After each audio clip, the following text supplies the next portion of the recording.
Bonjour à toi, bienvenue sur Swim Smart Try Hard. Ici c'est Théo, coach en natation, préparateur physique et passionné de sport d'endurance. Le retour du petit épisode avec le café et aujourd'hui je vais essayer de répondre à la question j'ai peur de l'eau, comment je fais pour nager ma première longueur. Toute la semaine sur mon Facebook ou l'Instagram de Swim Smart Try Hard, j'ai déjà mis des petits tips. Donc là on va essayer d'aller plus loin et de prendre le temps. Alors installe-toi, prends un café et on va essayer d'y aller tranquillement. Épisode un peu spécial parce que ces derniers temps, j'écoute pas mal de podcasts. J'essaye de me former un petit peu pour te proposer des épisodes de meilleure qualité. Parce que forcément, moi je suis maître nageur et entraîneur de natation. Je suis pas podcasteur, donc il faut que je progresse.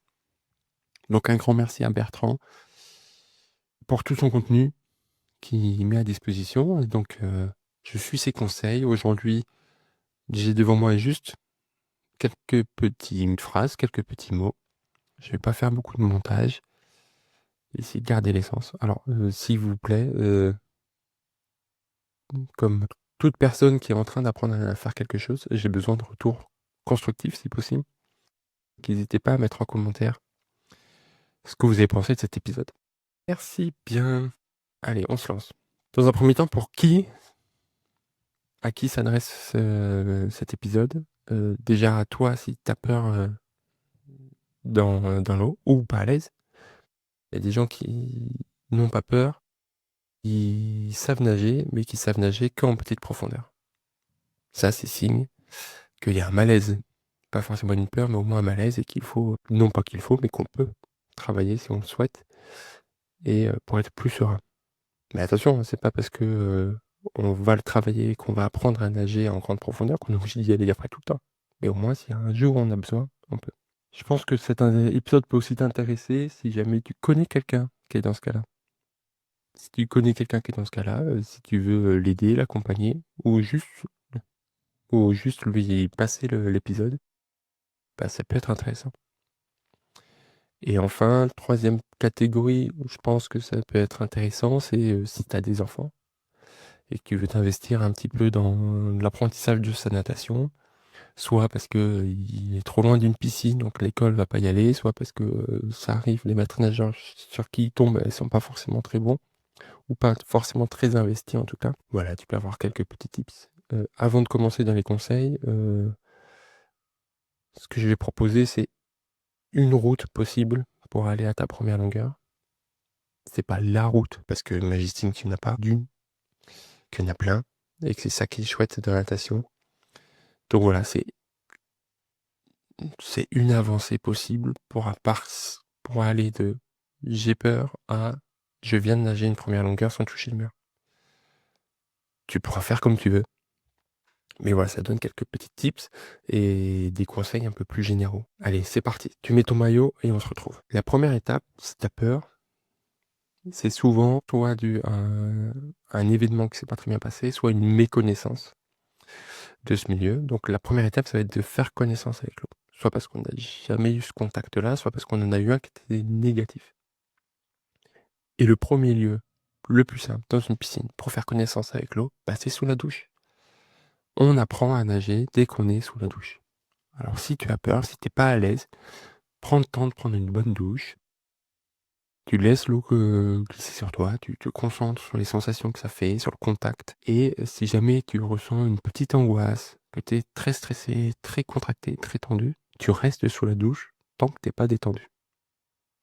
Et s'il faut, les premières semaines, que tu passes plus de temps sous la douche que dans le bassin, c'est pas grave. Prends ton temps. Le secret pour apprendre à nager quand on a peur, c'est de prendre son temps. Donc, tu prends ton temps. Une fois que tu as fait connaissance avec l'eau sous la douche, tu peux aller dans le bassin. Même chose, si à ce moment-là, quand tu pénètres dans le bassin, le carrelage mouillé, le carrelage froid, l'odeur de chlore, les gens qui crient, bah, ça te fait un peu paniquer, ça te fait stresser ou ça te tend, tu n'hésites pas à prendre ton temps. Tu te balades, tu vas voir les différents bassins, tu vas voir le maître nageur. Présente-toi au maître nageur d'ailleurs. Non pas pour lui dire attention, je sais pas nager, alors surveille-moi, parce que c'est son travail et il le fera, quoi qu'il arrive. Mais surtout, pour deux choses. Premièrement, Peut-être qu'il va te donner des conseils. Et donc, c'est toujours positif. Et puis après, il y a un truc mental. Alors, ça marche peut-être pas chez tout le monde, mais en tout cas, moi, ça marche. Quand je me lance dans un projet, si j'en parle pas, si je le dis pas à mes proches, à ma femme, à mon fils, ou à mes amis, et je me donne pas tous les moyens pour le faire. Le fait de en parler à ma femme ou à mon fils, ça me pousse à aller un peu plus loin que si je l'avais pas fait. Ça me motive. D'une, parce que je sais qu'après, ils sont un peu plus fiers de moi, et puis deux, j'ai peur de et puis j'ai peur de les décevoir.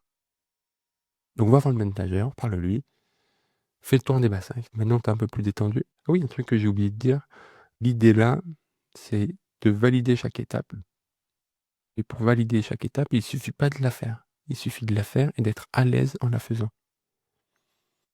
Donc, tu as fait le tour, ça y est, tu es un peu plus détendu. Le gamin qui criait à côté te stresse moins. Donc, on va pouvoir faire une étape importante, rentrer dans l'eau. Évidemment, on va pas faire une bombe ou un salto pour rentrer, parce que en plus, les saltos, 9 fois sur 10, c'est interdit. Rentre par les escaliers, par les marches, et tu te balades. On prend le temps de marcher, on prend le temps de découvrir l'eau, la pression de l'eau sur les différentes parties du corps, sur les jambes.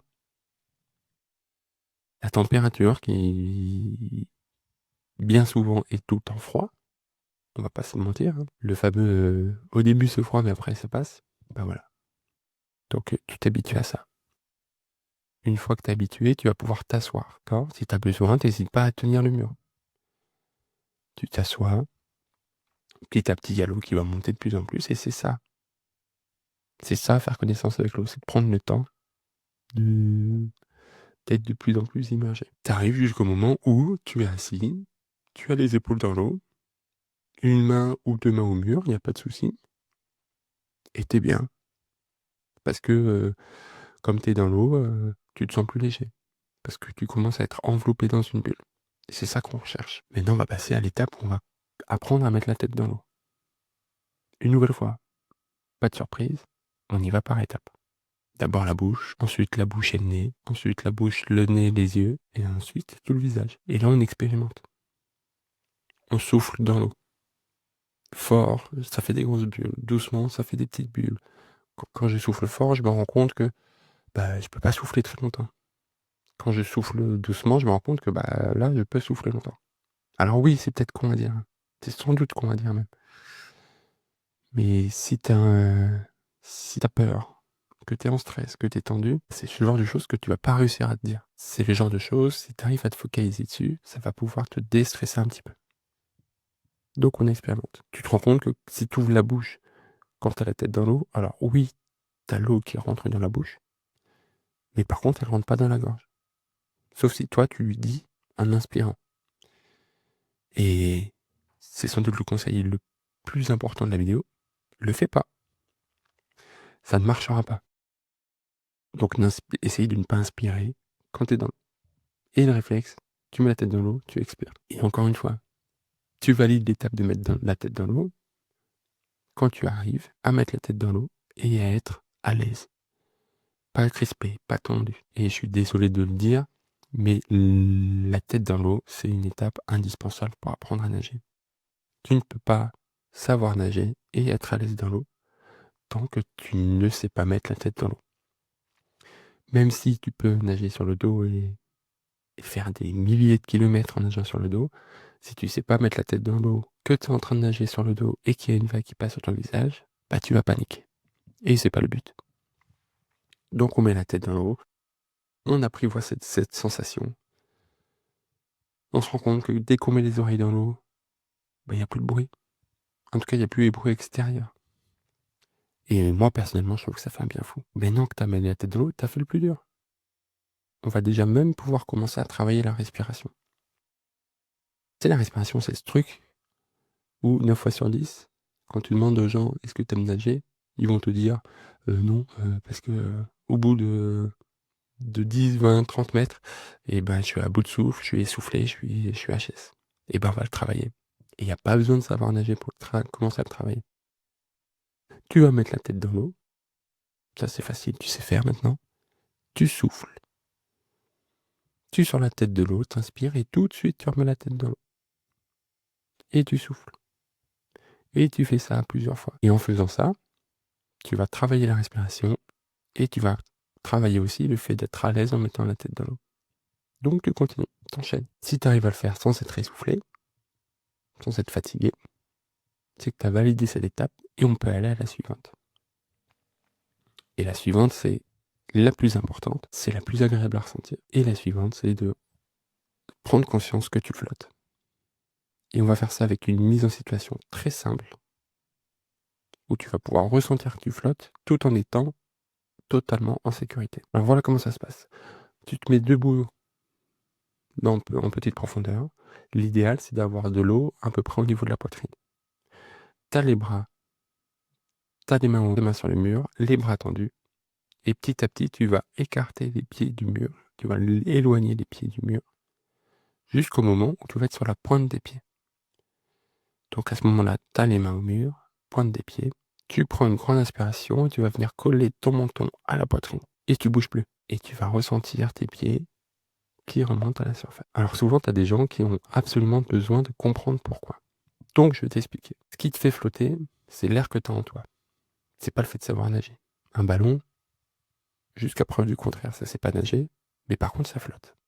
C'est parce qu'il y a de l'air à l'intérieur. Tu as de l'air à l'intérieur. Dans tes poumons, il y a de l'air. Il y en a plein. Et d'ailleurs, tous les exercices que tu fais où tu veux rester à la surface, plus tu vas prendre de l'air, plus ça va être facile. Donc ça, c'est pourquoi tu flottes. C'est parce que tu as de l'air à l'intérieur de toi. De plus, ta colonne vertébrale, normalement tout le monde... Non, peut-être enlever ça. Tout le monde a une colonne vertébrale. Donc la colonne vertébrale, elle veut se protéger. Donc quand tu vas mettre ton menton à la poitrine, pour se protéger, elle va se mettre à plat, elle va s'allonger et du coup ton bassin va remonter. Et c'est ça qui fait que tu vas être complètement à l'horizontale. Parce que tu flottes, car tu as de l'air à l'intérieur, et parce que ta colonne veut te protéger. Et quand tu veux te redresser, menton en l'air, genou à la poitrine, et ça va basculer. Tu vas pouvoir remettre les pieds par terre. Comme d'habitude, la première fois, tu vas faire 1 seconde, c'est pas grave. Ça se trouve même la première fois, tu vas pas aller jusqu'à la surface, mais tu vas juste ressentir que tes pieds partent tout seuls. Et ça peut être un peu... ça peut faire stresser au début. De faire que ton corps se bouge sans que tu l'aies expressément demandé. Ne s'inquiète pas. Tu poses les pieds par terre, tu souffles, tu recommences. Et si c'est la semaine d'après que tu recommences, c'est pas grave. Mais tu recommences. Et quand tu arrives à le faire avec les deux mains au mur, que tu es à l'aise, et ben tu le fais avec une seule main au mur. La droite, la gauche. Tu te décales un petit peu pour pas être tout le temps à la même profondeur. Et tu vois que s'il y a un peu d'eau ou beaucoup d'eau, ça change pas. Tant que tu as de l'air en toi et que tu as une colonne, ben tu vas pouvoir te redresser. Donc, va en grande profondeur. Va pas tout de suite quand tu as 3 mètres de profondeur. Mais là, on avait l'eau à la poitrine. Après, on va peut-être avoir l'eau sous le menton, etc., etc. Et tu vois qu'il n'y a pas de différence. La seule différence que ça va faire, c'est le temps que tes pieds vont mettre à monter à la surface. Parce qu'il y a un peu plus de distance à faire. Donc voilà où on en est. Tu sais faire, pour l'instant, une étoile sur le ventre. Alors, l'étoile sur le ventre, c'est ce qu'on dit de façon un peu ludique. Mais en termes professionnels, on va parler d'un équilibre ventral avec appui solide. Voilà. Quand on est professionnel, on aime bien le montrer et du coup, on prend des mots compliqués. Mais en fait, voilà, tu sais faire une étoile sur le ventre avec un appui solide parce que tu tiens le mur. Et ben, on va enlever le mur. Retourne en petite profondeur. Tu peux rester en grande profondeur si tu veux, mais il n'y a pas de souci. Mais si tu as besoin de te sentir un peu plus en sécurité, retourne en petite profondeur, mets les deux mains au mur, écarte les pieds, monte ton poitrine, donc là, spécial dédicace à C'est pas sorcier. Les pieds montent, t'es à l'horizontale, et là tu vas lâcher le mur. Et comme tout à l'heure, 1 seconde la première fois, après 2, après 5, etc. Et maintenant, tu sais faire l'étoile. Tu sais faire l'étoile, et t'es à l'aise et t'es à l'aise très bien. T'as fait le plus dur. T'es à 2 doigts de savoir nager. Parce que maintenant que tu sais faire l'étoile, tu vas faire un léger battement quand t'es en étoile. Très léger. Je rappelle, hein, pour ceux qui ont déjà écouté les autres épisodes, le battement, en crawl, son rôle prioritaire, c'est de rester équilibré. C'est pas d'avancer. Donc on fait un léger battement, les jambes bien souples, et ça part de la hanche, on plie pas le genou, le pied bien en extension. Et les mains que tu as légèrement Et les mains que tu as écartées, bah, tu la ramènes Tu la ramènes de façon énergique aux cuisses, en les laissant sous l'eau, et ça va avancer. Et si tu fais des cercles avec les mains, pendant que tu as la tête sous l'eau et que tu fais léger battement, bah ça s'appelle nager. Donc, tu sais nager. Alors oui, pour l'instant, tu sais nager que sur quelques mètres, après tu reprends le mur. Mais bon, il y a peu de temps, tu avais peur. Mais non, tu sais nager sur quelques mètres. Et ce qui te bloque maintenant, c'est plus la peur de l'eau, c'est plus le fait de ne pas savoir nager, c'est le fait de ne pas savoir respirer en nageant. Et ben on va apprendre ça. Et là, tu as deux solutions. Soit tu veux rester sur le ventre, soit tu veux passer sur le dos pour prendre de l'air. On va voir les deux solutions. Sur le ventre. Tu te rappelles de la colonne vertébrale, on a dit que elle voulait se protéger et s'aligner toujours avec la tête. Bien, donc si tu es sur le ventre et que tu sens la tête de l'eau, la colonne, elle va vouloir s'aligner. Donc le bassin va aller vers le fond. Et nager debout, c'est un peu plus compliqué. Je ne sais pas si tu as vu le film Titanic, il y a un moment où le bateau, il est debout, et c'est pas au début. Donc, il va falloir rendre le moment où tu as la tête sortie le plus court possible. Donc l'idéal, c'est de souffler dans l'eau. Quand tu as besoin d'air, tu sors la tête de l'eau, tu prends une grande inspiration et tu repasses la tête dans l'eau. Et tu souffles. Sors la tête de l'eau, inspiration rapide, puis tu repasses la tête dans l'eau. Et normalement, ça doit te rappeler un exercice qu'on a déjà fait au tout début. Et ben voilà, je te disais qu'on travaille la respiration, et ben on va le ressortir le travail là. On est sur le ventre, grande inspiration, et on replace. Si tu as besoin d'aide, tu raccourcis légèrement les cercles de bras que tu faisais, parce que les raccourcir, ça va te donner plus d'appui, donc plus facilement sortir la tête de l'eau. Mais le plus important, c'est de replacer très vite la tête dans l'eau. Et une fois que tu sais faire une fois, tu sais le faire tout le temps. Parce que ça ne va pas changer la deuxième fois. La seule chose qui change, c'est que tu es un peu plus fatigué. Mais comme tu vas tranquillement, que tu vas étape par étape, bah tu gères. Donc il n'y a pas de souci. Ça, c'était la solution numéro 1 si tu restes sur le ventre. Mais tu peux aussi te mettre sur le dos. Moi, c'est la solution que je préfère parce que, premièrement, quand tu es sur le dos, bah tu es un peu plus en sécurité dans le sens où tu peux respirer comme tu veux, tu peux te reposer et c'est ma solution préférée parce que ça demande plus de compétences. Alors oui, on va mettre plus de temps à le faire et à y arriver, mais c'est des compétences dont tu auras besoin plus tard. Donc autant les faire tout de suite. C'est un peu comme le travail que je t'ai fait faire sur la respiration au tout début. À ce moment-là, ça ne te servait pas beaucoup, mais ça commence à mettre en place les jalons pour après. Bah là, c'est pareil. Donc, si j'ai un conseil en plus à te donner, c'est d'essayer de le faire sur le dos. Et là encore, il y a deux possibilités. Soit tu as un casse-cou, ça arrive, et il y a une chose à faire, imaginer tes crêpes. Donc, tu te mets en étoile sur le ventre, tu sais faire, et tu te retournes sur le dos, comme les crêpes. Tu cuis la crêpe sur le ventre, puis tu te retournes sur le dos. Il y en a pour qui ça marche. Je l'ai fait avec beaucoup d'enfants, en fonction de la mentalité de l'enfant et de son côté casse-cou, de son côté aventure, je tente, ou de son côté breton. Ça se trouve, c'est juste ça. Bah, tu leur dis juste, t'es sur le ventre, tu te retournes sur le dos, ça suffit. Il y en a qui ont besoin d'un peu plus de temps. Bah, il n'y a pas de souci. Si tu veux prendre plus de temps, tu mets une main au mur, des pieds au sol, et là, tu vas t'allonger en tenant le mur. Pour que ça marche, il faut que tu prennes beaucoup d'air, tu te rappelles, hein.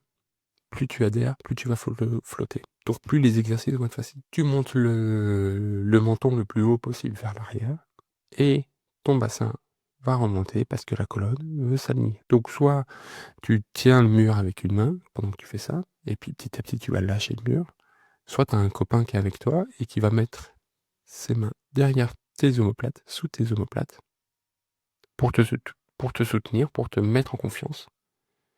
Et petit à petit, quand tu vas te détendre, il va pouvoir enlever des mains. Et pour se redresser, c'est le même concept que quand tu étais sur le ventre.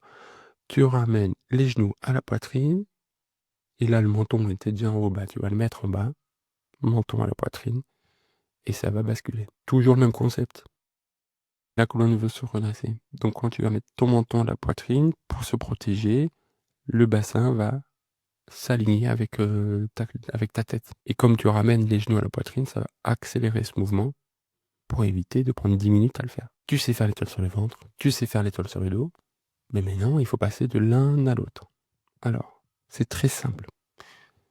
Pour passer du ventre au dos ou du dos au ventre, il va falloir que tu imagines que la tête, c'est le volant et que ton corps, c'est la voiture. D'accord ? C'est en tournant la tête que tu vas pouvoir diriger le corps. Donc quand tu es sur le ventre, ton menton va venir toucher une des deux épaules. Alors tu t'inquiètes pas, il y a forcément un côté où tu seras plus à l'aise. C'est pas grave. Essaye de travailler les deux, mais dans un premier temps, concentre-toi sur là où tu es le plus à l'aise. Et tu verras que dès que ton menton va toucher l'épaule, tu as le bassin qui va basculer. Et ça va tourner. Si tu es un peu pressé, n'hésite pas à faire un mouvement de bras pour t'aider. Et là, on a bientôt fini. On fait attention quand tu veux passer du ventre au dos. Dès que tu es sur le dos, de temps en temps, il y a une vague qui passe au-dessus du visage. Mais c'est pas grave, ça tu sais gérer. C'est juste qu'il faut pas prendre de l'air tout de suite. Tu es sur le ventre, tu souffles dans l'eau, tu bascules sur le dos, t'attends que la vague passe et après t'inspires. Et sur le dos, c'est le même concept. Le menton va à l'épaule, le bassin va pivoter. Si tu es pressé, tu t'aides avec les bras et hop, tu es de retour sur le ventre. Et tu peux avancer. Et si tu le sais le faire une fois, tu sais le faire deux fois. Si tu sais le faire deux fois, tu sais le faire tout le temps. La seule chose qui change, c'est que tu es un peu plus fatigué après. Et l'avantage d'être sur le dos, c'est que tu n'as pas de temps limite. Autant sur le ventre, il faut que tu prennes de l'air, que tu te dépêches et que tu te replaces. Sur le dos, si tu veux prendre 30 secondes pour prendre de l'air, pour te reposer, pour te détendre, tu peux le faire et tu sais le faire. Parce que tu sais faire l'étoile sur le dos. Donc, à ce moment-là, tu es capable de faire une longueur sans t'arrêter et sans toucher le mur. Donc, tu sais nager. Tu as pris ton temps, tu avais peur, tu as eu le courage de venir à la piscine. Et c'est d'ailleurs pour ça que je fais cet épisode, parce que tu as plein de gens qui sont aussi bloqués parce qu'ils savent pas quoi faire. Le but de ça, c'est d'essayer de vous donner peut-être le déclic d'y aller. Mais non, vous savez quoi faire. Donc vous allez à la piscine, vous avez le courage d'aller à la piscine, vous faites connaissance avec l'eau, vous mettez la tête dans l'eau, vous ressentez la flottaison, vous apprenez à vous redresser pour être en sécurité. Et après, vous nagez. Et en prenant le temps, en faisant les étapes, en ressentant, en retournant l'étape d'avant si on n'est pas vraiment très à l'aise, et on apprend à nager. Et là, on associe la maîtrise, parce qu'on a pris le temps et qu'on sait pourquoi. La confiance, parce qu'on a pris le temps, et qu'on célèbre aussi. Célébrez tout ce que vous faites. Hein. Tiens, waouh, super. C'est la première fois que je mets la tête dans l'eau. Et c'est trop chouette ça. C'est une très bonne étape. Alors, allez peut-être pas à célébrer ça au champagne à chaque fois. Hein. Ou alors, invitez-moi. Et surtout, faites-le avec plaisir. Prenez du plaisir. Vous découvrez un nouveau monde, prenez le temps de le découvrir. Et délectez-vous de ça. Délectez-vous des sensations. Voilà, on arrive à cette fin de longueur. Si tu as envie d'en discuter, avec plaisir, réserve une visio gratuite pour qu'on puisse en parler. Soit parce que tu as fait tout ce parcours et que tu as réussi et que tu veux en parler avec grand plaisir. Soit parce que tu as un projet un peu plus développé, un peu plus poussé, les étapes d'après. Et avec plaisir également. N'hésitez pas, s'il vous plaît, à me dire ce que vous avez pensé de cet épisode. Voilà. Si c'était bien, merci Bertrand. Si c'était pas bien, je mettrai le lien pour aller taquiner Bertrand. Pour lui dire que ses conseils n'étaient pas bons. Abonnez-vous, partagez. Plus vous allez vous abonner, partager et commenter, plus moi ça m'aide, premièrement. Ça m'aide dans le référencement. Ça booste un petit peu les algorithmes. Et surtout, si vous le faites pas pour moi, faites-le pour quelqu'un qui est dans votre situation. Qui a peur de nager, mais qui n'a pas découvert le podcast parce que les gens n'ont pas commenté. Donc voilà. On se voit très vite. On se voit samedi prochain pour un nouvel épisode. Passez une bonne journée. À très vite.